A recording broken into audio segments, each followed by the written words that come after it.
Donc, le plus savant et le plus ascète. C'est différent. Hein.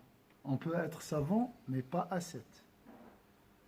Ici, entre guillemets, un savoir superficiel ou apparent, pour ne pas...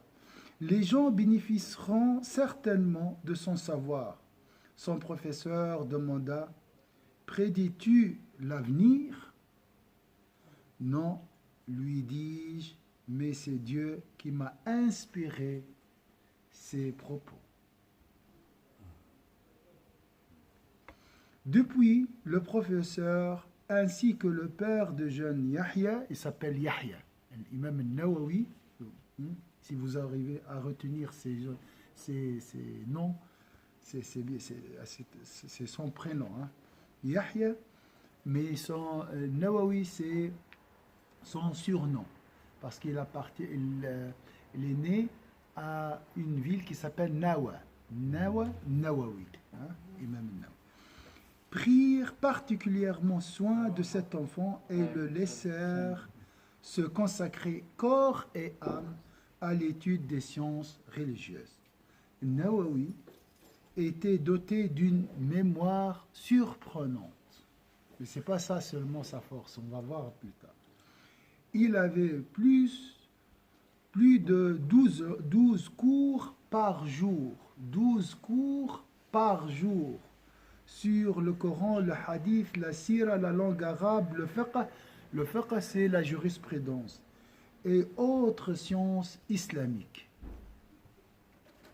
Hein? Nous, on a 2 cours. Et un cours, Allah, ça dure combien, hein? 12 cours par jour.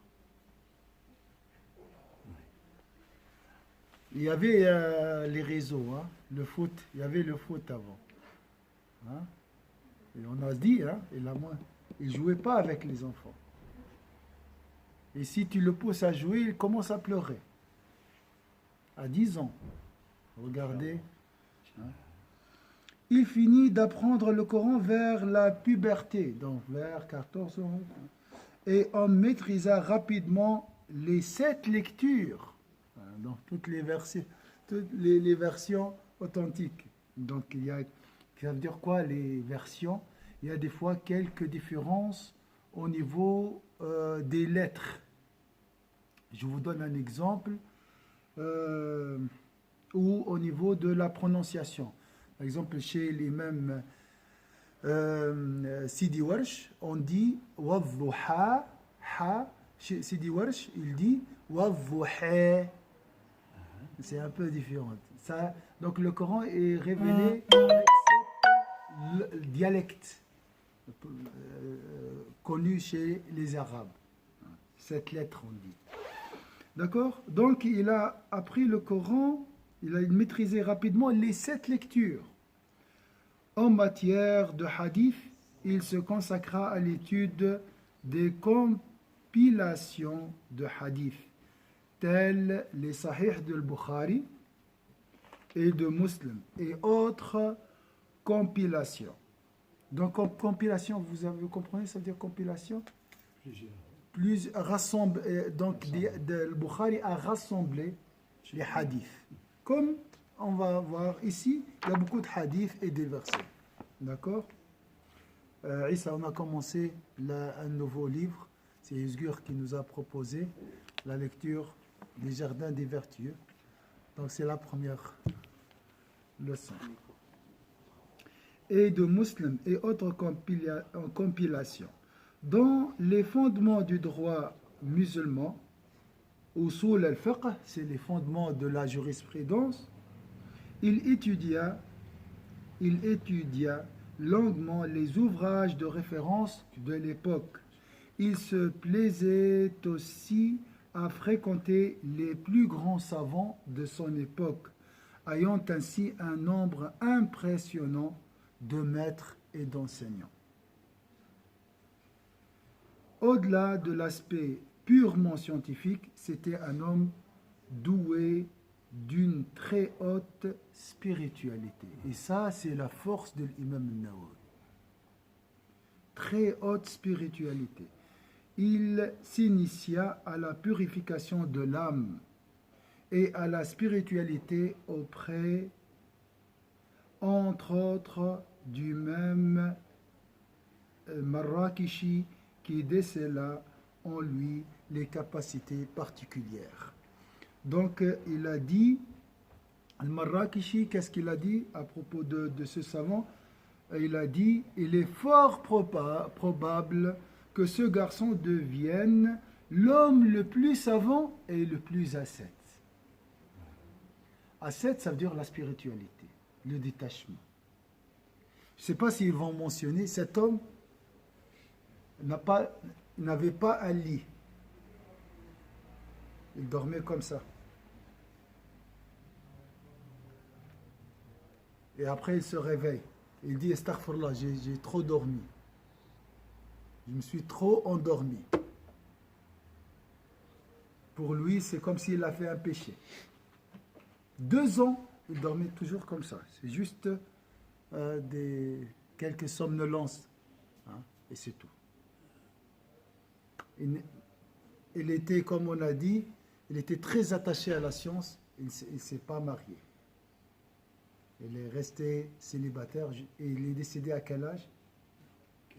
On va voir, 42 ans. Jeune. Oui. Mais il a commencé tôt. Il a profité de l'enfance. 10 ans d'apprentissage et tout. C'est lui, il a dit concernant le Ghazali, il a dit l'ihya, la réunification, il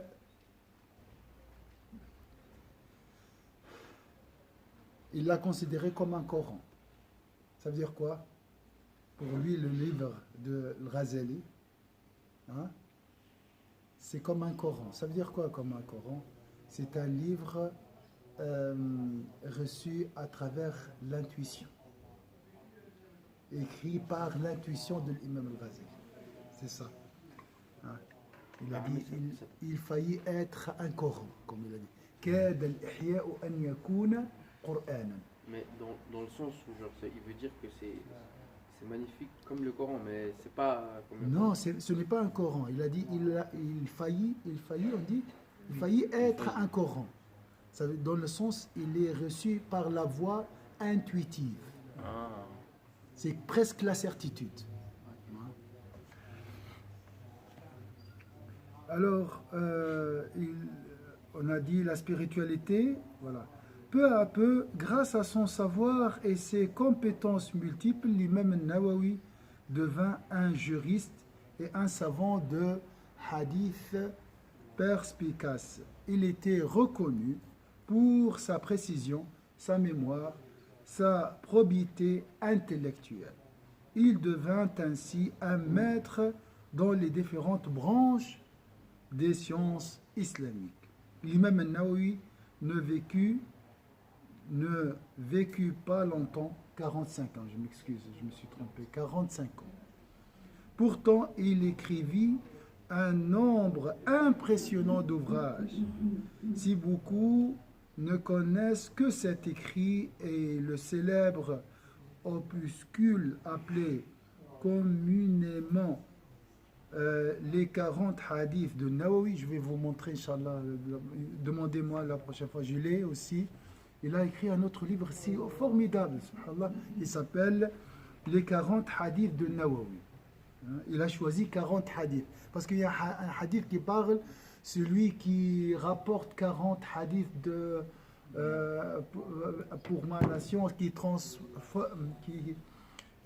transmet 40 hadiths, il a une grande récompense. C'est pour ça qu'il a fait un autre livre composé de 40 hadiths. Subhanallah, c'est aussi très très très beau. Un très très beau livre. On ne sait jamais, on a une quantité. Si vous voulez acheter, peut-être il nous reste une quantité. Je vous recommande d'acheter ce livre déjà. Vous pouvez le trouver probablement à Payot ou à Lyon aussi. Il n'y a plus? Non. Bizarre ça. Oui, j'ai demandé il y a 2 semaines. D'accord. Ils ont dit qu'ils vont le rééditer. D'accord. Encore. Combien C'est de... Darussalam, je crois. Les maisons d'édition Darussalam. Dar Salam, d'accord. Darussalam, ouais. Ici c'est Tawhid, ouais. Ah. 45 ans, pourtant il écrivit un nombre impressionnant d'ouvrages. Si beaucoup ne connaissent que cet écrit et le célèbre opuscule appelé communément les 40 hadiths de Nawawi, qui depuis des siècles est l'un des ouvrages de hadith les plus répandus. Nawawi en écrivit des dizaines d'autres. Au niveau de hadith, il fit le commentaire de Sahih Muslim, puis commença celui de Bukhari et les Sunan d'Abu Daoud. Donc, vraiment, je crois, il n'a perdu aucune seconde de sa vie. Hein, comme il a dit au début, une vie pour la science.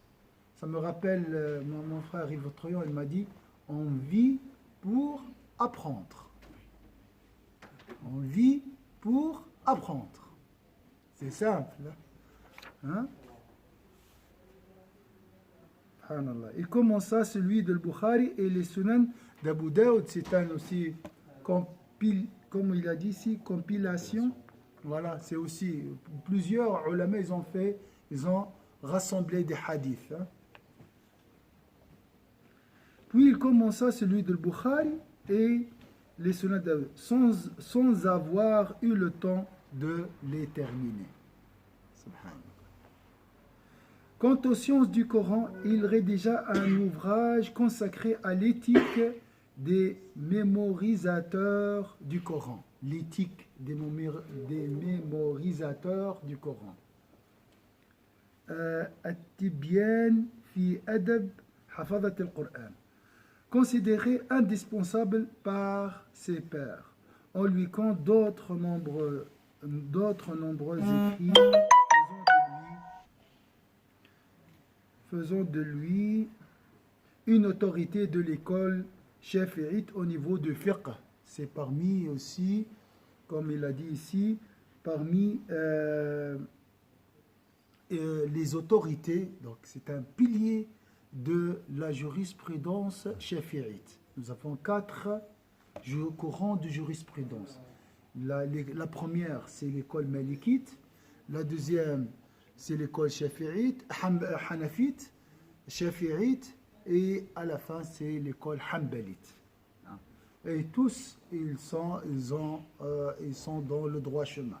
Donc tu peux suivre l'imam Shafi'i, l'imam Malik, l'imam Ahmed ibn Hanbal.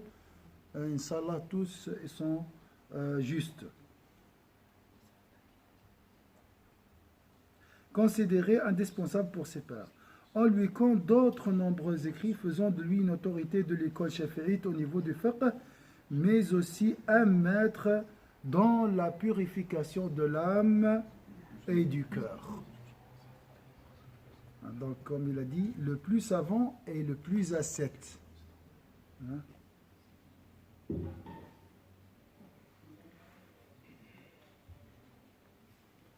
Inch'Allah, après l'adhan. Allahu Akbar, Allahu Akbar.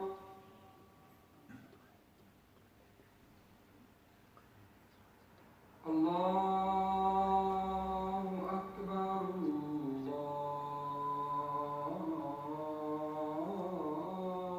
Allahu Akbar.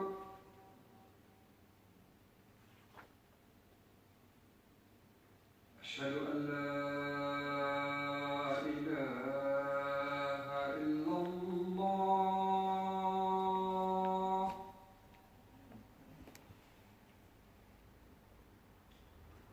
أشهد أن لا إله إلا الله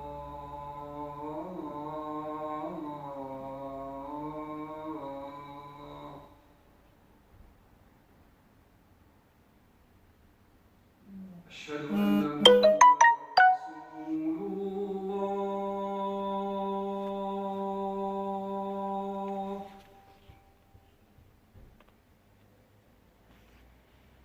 أشهد أن محمدا رسول الله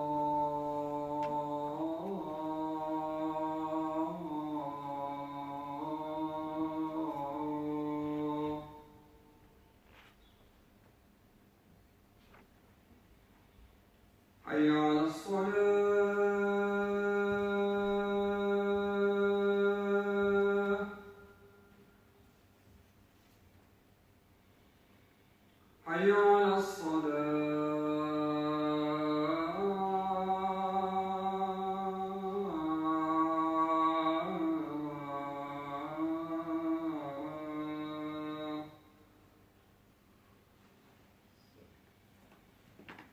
على الفلاح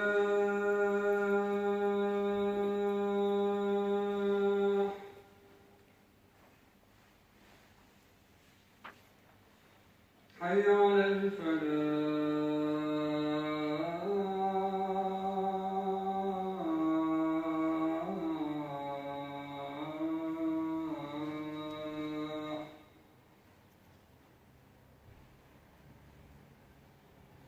الله أكبر الله أكبر لا إله إلا الله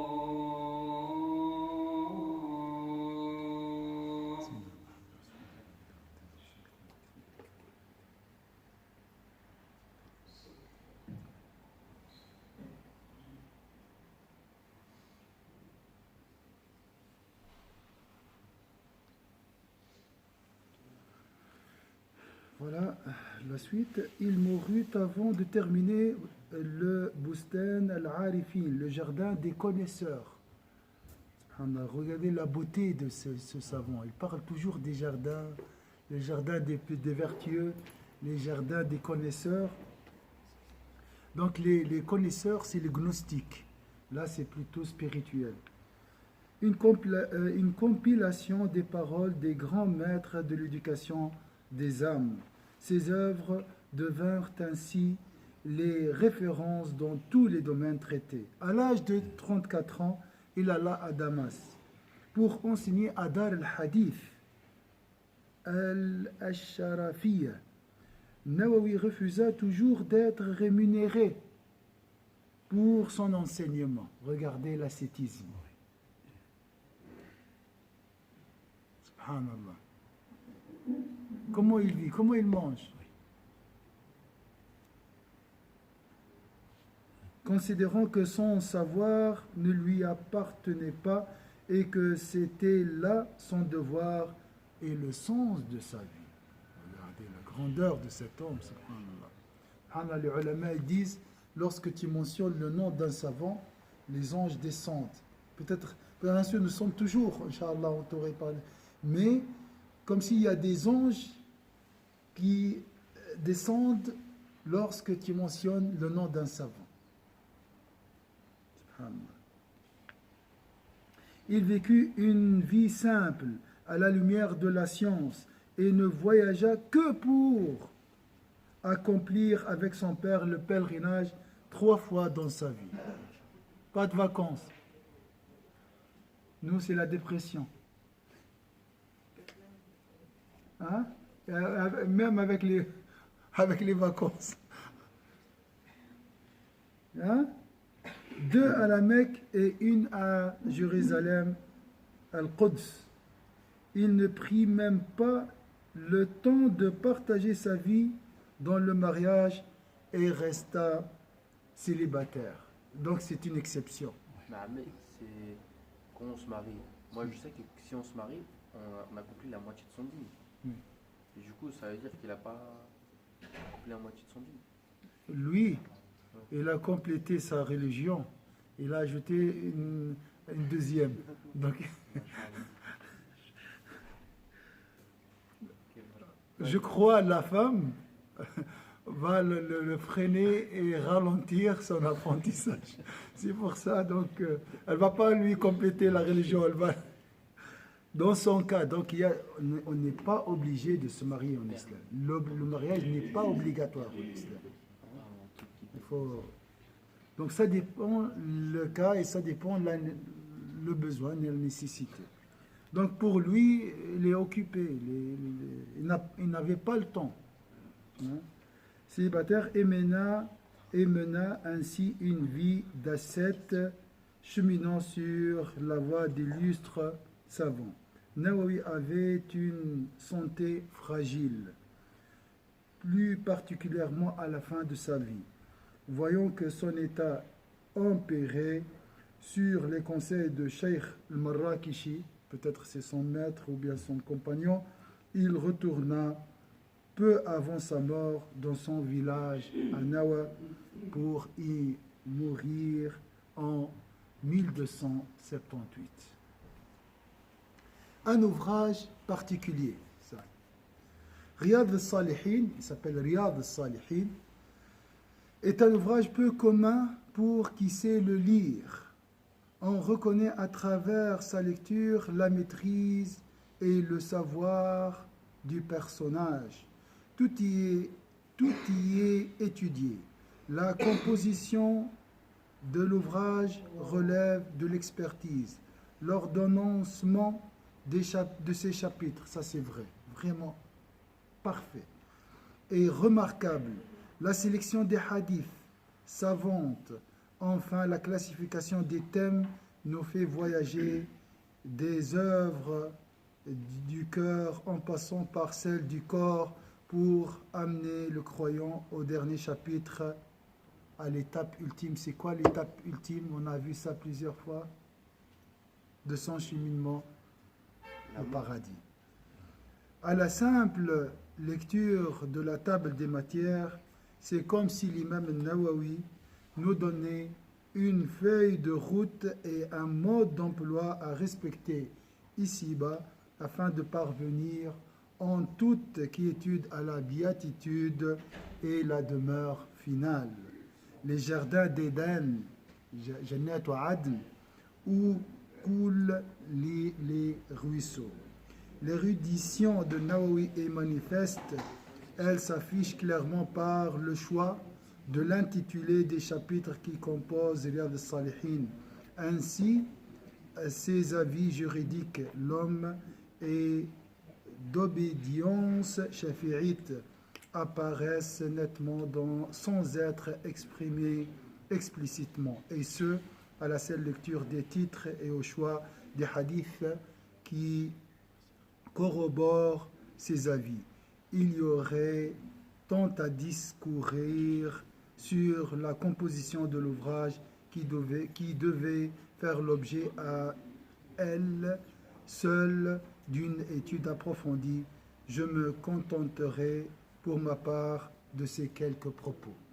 Inch'Allah, on va s'arrêter ici. J'ai vu un passage très beau, mais Inch'Allah, la prochaine fois, je vais vous parler aussi de ce qu'il a dit lui-même concernant son livre.